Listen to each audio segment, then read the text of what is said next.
This is Professor Kyle Mack, and this is your Chapter 9-2 Lesson Intro, where I will be giving you an introduction to this section in 5 minutes or less. The first thing we'll be looking at is multi-stage experiments.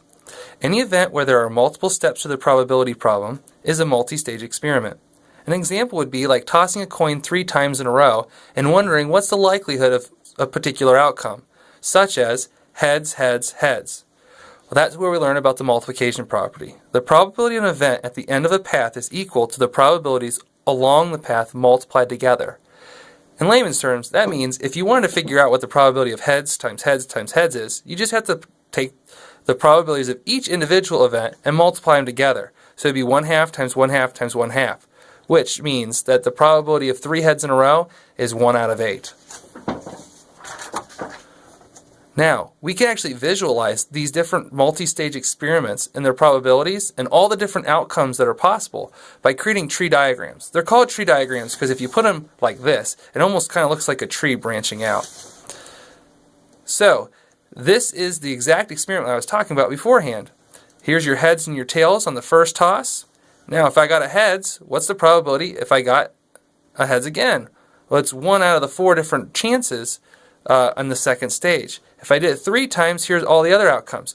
We can take these 3 stages and bring those together to create all of the different outcomes in the sample space. This really helps us to find probabilities with multi-stage experiments. Finally, we get to a situation where we talk about dependent versus independent multi-stage experiments. When prior stages do not affect the later stages, we have an independent multi-stage experiment. That would be like the coin toss, because by flipping heads or tails, it doesn't change the likelihood of getting heads or tails the second time. But in a dependent situation, that's when what happens in earlier stages affects the stages that precede it.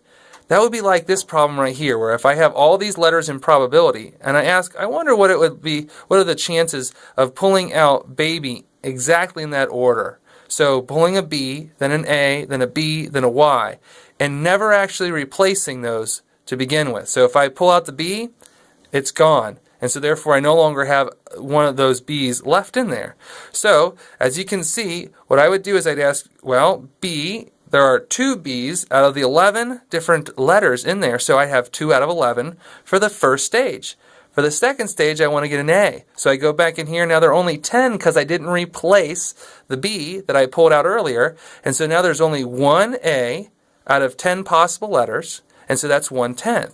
Then for the second B, remember I took 1 B out already and now the A out. So there's only 9 left and only 1 of those letters is a B. So it would be 1 out of 9.